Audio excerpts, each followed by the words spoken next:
Welcome to ProgRock Digital.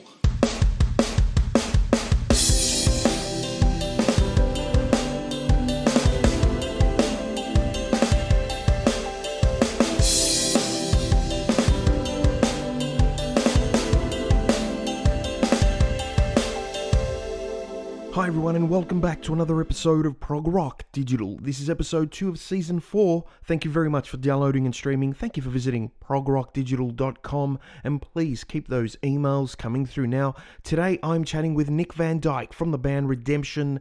Redemption have just released I Am the Storm, released March 17th out through AFM Records. Nice chat with Nick, always good to chat with Nick. I hope you enjoy. Thank you.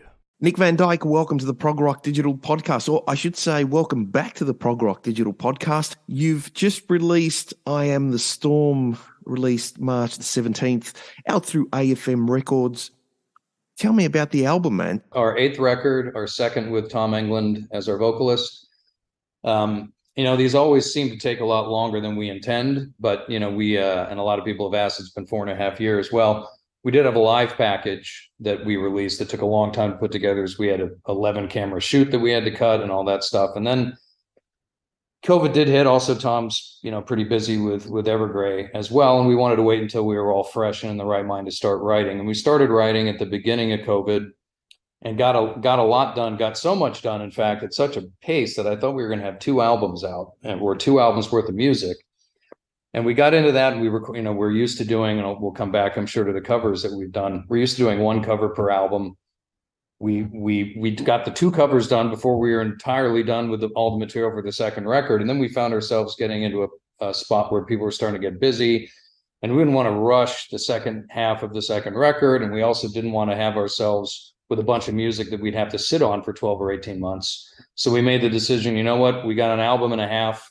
Let's stop. Let's release what we've got, put out a bunch of bonus material. So that's where we are. That's why we've got 2 cover songs, including one that's a bonus track. And that's why we've got a couple of extra songs on the vinyl that we'll be releasing eventually digitally. And it's about 90 minutes worth of music. So hopefully people will find a lot of stuff to like there. The record had been done for a while, and we were going to use Jacob Hansen, who's a brilliant producer with whom we've worked in the past. And, Jacob's in demand, and he sort of overbooked himself, and we're not an easy band to mix, particularly because I'm old and my sonic sensibilities push up a little bit against that sort of modern European metal production. I like, for example, on the toms, I like the drums to sound very acoustic and organic, and as opposed to being processed, which is, and I'm not saying that in a negative way for that sound. That's what a lot of music sounds like, and a lot of people enjoy that. I'm just old and I've got a different frame of reference. So it takes a while to mix us. We ran out of time with Jacob. Before you know it, 6 or 8 months go by, and he's like, guys, I'm just not going to have time to do this anytime soon. So we had to pull up stakes. We gave it to Simone Mularoni, who's been a collaborator and a guest guitar player for some time with us, and who has in the last few years become quite a remarkable producer in his own right.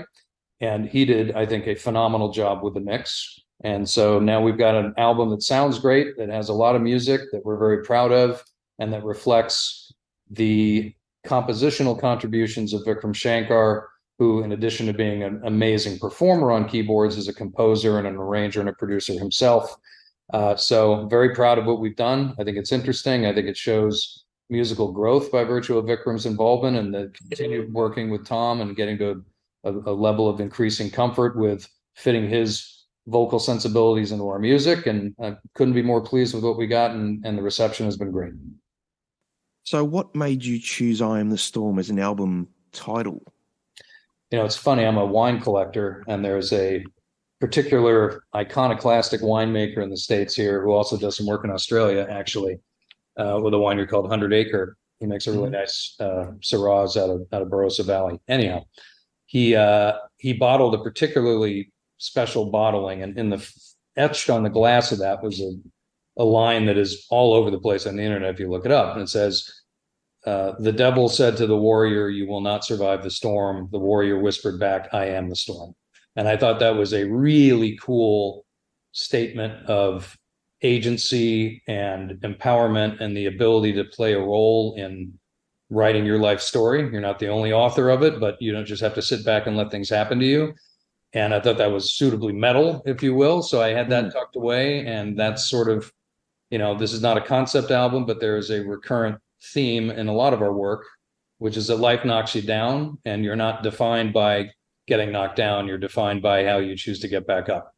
And I Am the Storm is a great summation of that in 4 words. Well, you touched on this earlier, and that is, I guess what stands out for me and from the get-go is the production, the drum sound, the mix. It seems far more prevalent on this album. Now, was that, I guess, a preconceived thing, or is it, or did it just happen organically whilst you were recording? I've had a preconceived sound in my head for 20 years, and we've never been able to quite crack it. We are and people have gotten close and I don't think any of our records, there's one that I'm not thrilled with, but from a production standpoint, but most of them sound good. I think in fact, most of them sound quite good. I think this one sounds great. I think it's the closest it's ever been to what I hear in my head. And that's we are as I said a couple of times, hard to mix. We have, it's easy to mix a band with 2 guitars playing the same thing, a bass that's following the guitar line, drums, and a little bit of keyboards. Not to say that it's easy music or to demean it in any way, but there are people that know how to mix that very, very well and to do it quickly. We have a 6-string bass that is doing its own thing and stepping on the kick drum frequencies on the low end and the guitar on the high end. We have multiple guitars doing multiple parts, often down-tuned or in a 7-string, and that's stepping on the high end of the bass. We've got very busy drums. We've got keyboards that add atmosphere, but are also at a cinematic quality and have a lot of leads involved. And we've got multi-layered vocals, sometimes 3 or 4 vocal parts that are not just a harmony, but bumping into each other. So it's really hard to mix. And I think Simone has just sort of cracked it better than anybody has. There's a remarkable, when I think of what I want in a mix, I want it to sound warm and organic sounding rather than clinical and mechanical, but I want the instruments to have separation so you can hear everything that's going on. That's a hard balance to get. I want it to be heavy, but also melodic, and so you hear the keyboards and you do more than just feel the bass. You can identify when the bass is actually doing something. And Chris is, I think, one of the most underrated drummers in music, and it's because you can't hear half of what he's doing most of the time. So I really am always pressing for clarity on the drums. And I think, nothing's ever perfect, and that's a road, not a destination. And frankly, there are I've heard some people think the album's too heavy or too guitar forward. I think it's great and crisp and clear, and represents better than anything we've done the sound I hear in my head when I'm writing. Well, if it's any consolation, I think it's perfect, man. So awesome. Nothing's perfect, but I'm glad you like it. Well, in my eyes, anyway, man. So you moved forward with, as you've mentioned, Thomas. It's obviously his 3rd album, well, 2nd studio album with Redemption now. Vocally, he and Ray are different, obviously. But you know what, man? Phrasing and also the vocal approach on Redemption albums are somewhat, well, how can I put it? They're not dissimilar, having said that, even though they're different, right? And let's face it, when a new singer comes into a band, they tend to sometimes, unfortunately, change the direction of the band. But this doesn't seem to have happened with Redemption and with Tom coming into the band. I think it's a function of choice and Tom's talent and other specific steps we've taken to preserve a unique or reasonably unique identity. So by choice, I mean, I picked Tom because I've known him forever, because he's remarkably talented, but also because we're in the one part of Los Angeles that is still policed here. That siren will stop in a second. Okay. I wanted somebody that had a emotional quality to their voice. There are great operatic singers. There are great singers that have got grit to their voice. More important than I wanted somebody with a strong melodic sensibility, but that also would really invest themselves emotionally in the lyrics, because that's part of what really worked with Ray. And so there is a similarity in that type of delivery. And while Tom's voice obviously sounds different than Ray's, the range is not dissimilar. There are some things that Ray does that are unique to Ray. There are some things that Tom does that are unique to Tom. And frankly, Tom gives us an ability to growl, not in the sort of way, but in a snarling, Dio-esque sort of way that's not really what, Ray, that's not what Ray's about. So it gives us a little bit more, one more color in the palette to paint with. But really, I picked him because I knew he'd do a great job. Is he can sing anything, and so the range is not dissimilar. And then the last thing, which was very important to Tom, was that I continue to write the melodies for two reasons. The first is we're going to sound like Evergrey because we have an iconic vocalist who sings in Evergrey, and that's what he's known for. In the same way that we sounded a bit like Fate's Warning when Ray was our vocalist. So Tom coming in said, I don't want to play guitar. I don't want to write the music. I don't want to write the melodies, because we wanted to retain the Redemption character. Not that Tom doesn't have a say in all of that, and not that he doesn't change vocal lines to suit his vocal, and he chooses how to deliver those, and we'll add harmonies and we'll change the arrangement a bit. But it fundamentally comes from my melodic sensibility, and that's done by design. The other thing is that Tom wants to continue to grow as a musician. And you do that by putting yourself out of your comfort zone. And if Tom just sang melodies that came to him naturally, like he writes for Evergrey, it wouldn't help him grow as a musician. I have we're similar in that we're both very melodically inclined, but I hear melodies that are unique to me in the same way that you would when composing, but hear them unique to you.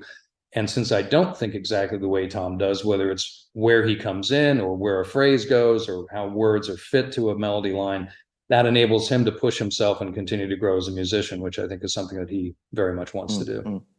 And as you said, you've kept it in line with the Redemption foundation, which is great.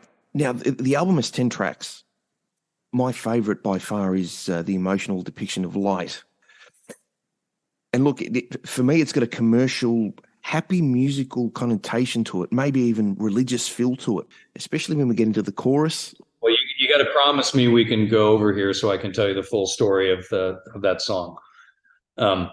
I think there's definitely an uplifting element to it, as I try to do with all of our music. I think our one of the ways to define our lyrics, at least, is that we don't shy away. We recognize that life is complex and has a darkness and a challenge and struggle and pain and fright and all those things, but it also has hope and love and optimism and wonder and beauty and empowerment and all those things. So the dark and light of things and the reality of how complex that is, we try to reflect both musically in the juxtaposition between heavy music and strong melody, and then also lyrically, because I don't want to be serving up pablum and just pretending that everything is all right in the world and that nobody should ever feel bad.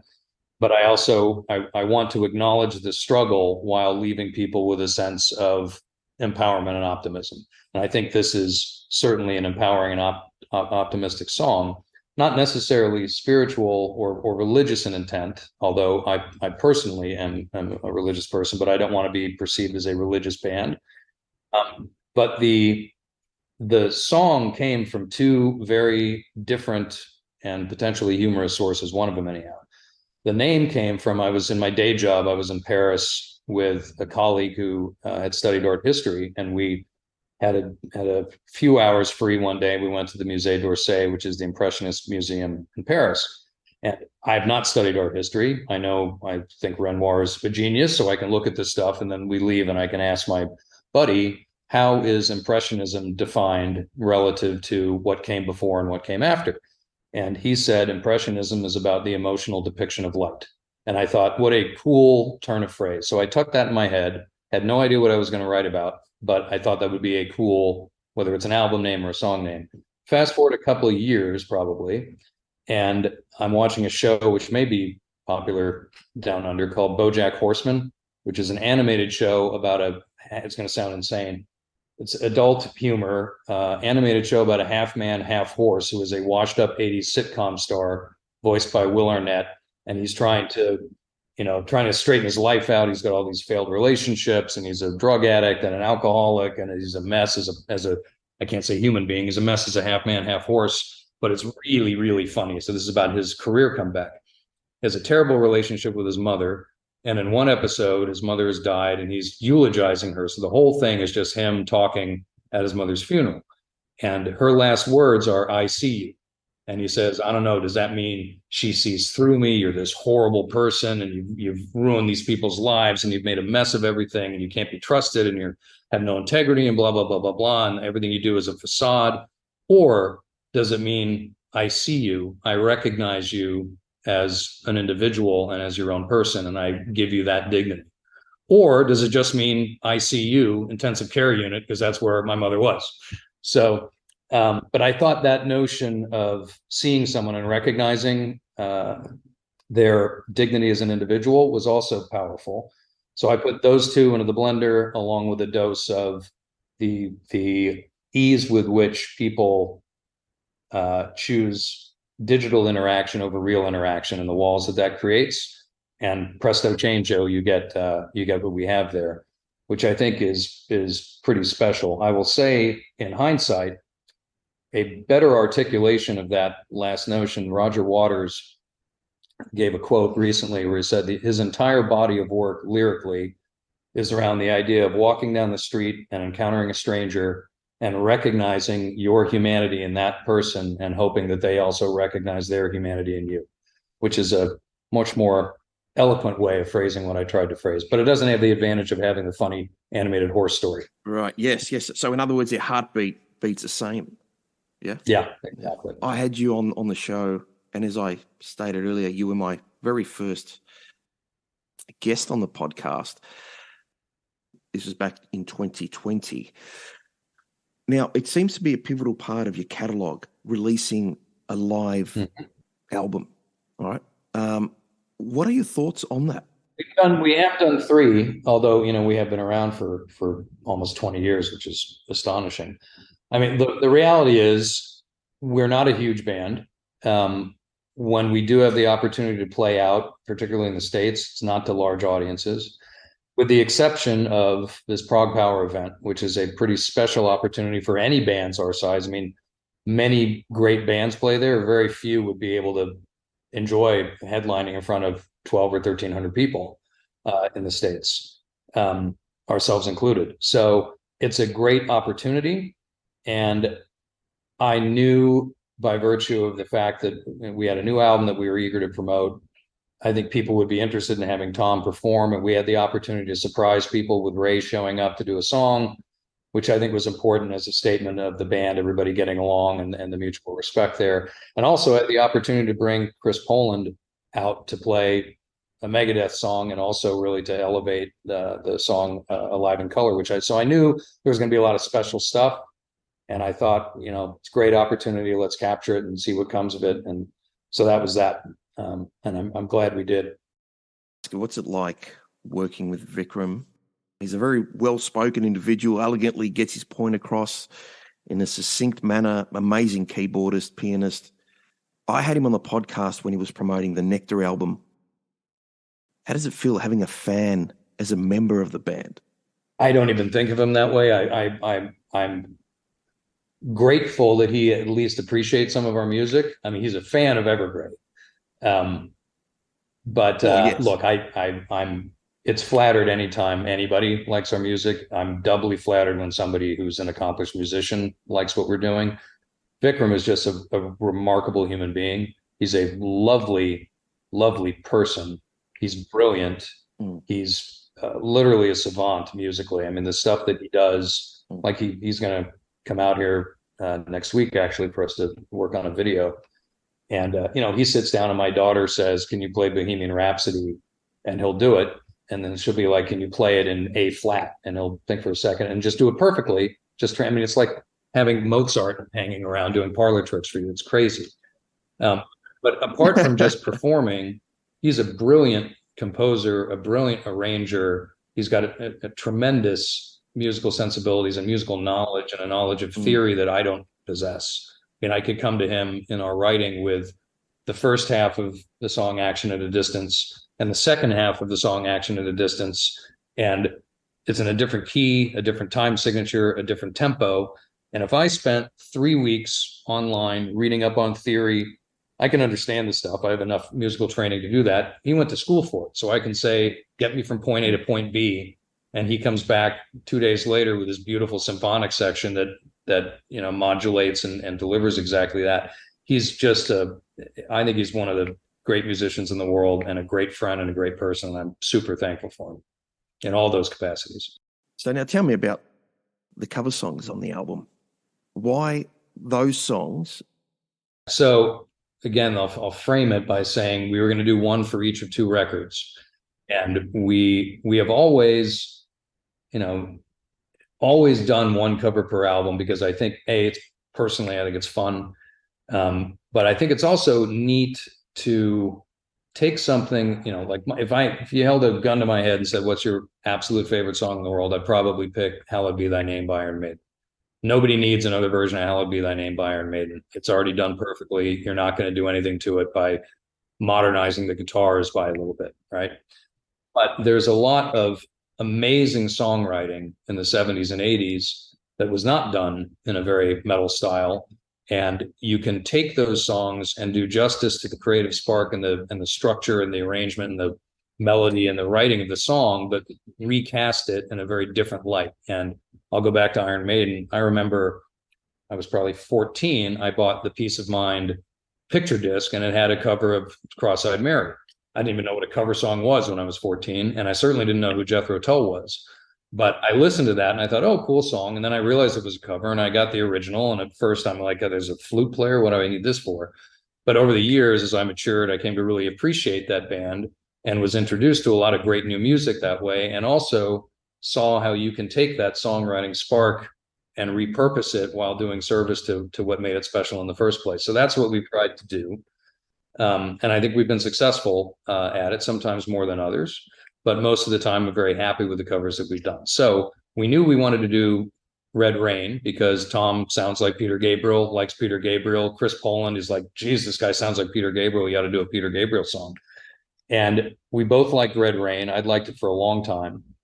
And the live version of it doesn't really sound like the top 40 version of it. It's a 6-minute long drum solo. And we've got a great drummer who I'm eager to show off, and he always plays with such restraint. I told him, we're going to do this the live way and follow Manu Katché, and he plays over everything. He plays over every vocal line. And I want you to do the same thing. And he didn't quite step on things as much as he might have, but because it's very, very tasteful, but there's a great showcase for him. And then the Genesis song was something that we had tried several years ago, and it just didn't click for whatever reason, the arrangements or the way the drums came together or something, just it didn't have the magic. But I always liked that song. This is it's a throwback to a time when you could write a song that was popular that's not terribly accessible. I mean, for the musicians out there, Turn It On Again, the verse is in 13/4, which is not exactly danceable, and there's no chorus until you get to the very end.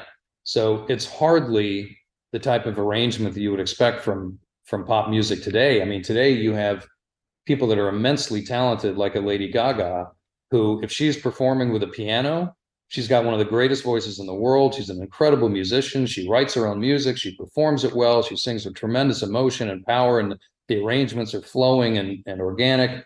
By the time that gets pushed through the media machine, it is reduced to this soulless stuff that's really beneath the level of talent that she's capable of rendering. It used to be, when you wrote stuff like Turn It On Again, it made it to the radio. Now it doesn't. So I like the idea of calling back to these times when great songs were great songs. We put the music down. It worked. We gave it to Tom, who I think does these covers mostly to appease me. But he came back with it and it's like, geez, this actually turned out pretty awesome. And we listened to the vocals and we're like, this is special. So we liked it so much, it sort of bumped Red Rain into the bonus track position. But that's how we came upon those two things. Now, in the interest of time, and in closing, I guess, now that we're hopefully out of, I guess, the other end of COVID, is there a possibility for live gigs? I asked you this last time, and obviously, timing-wise, it wasn't the best timing. Yeah. But is there something now on the cards for some live shows? Nothing concrete. There's a profound desire on everybody's part to get out and play. We have a couple of things we're dealing with. The first is we're not a huge band. that means oftentimes we'll need to look for an opening spot. Unless we go to Europe, I think we could headline Europe, which I'll get to in a minute. It's really expensive to bring people into the US. Even to play one show, you got to get a visa, and you wind up dropping 10 or 12 grand just to get our 2 European people before they can move or can even really rehearse. That makes it very tough to do something stateside. It'd be cheaper, frankly, to get the 4 US members of the band to Europe.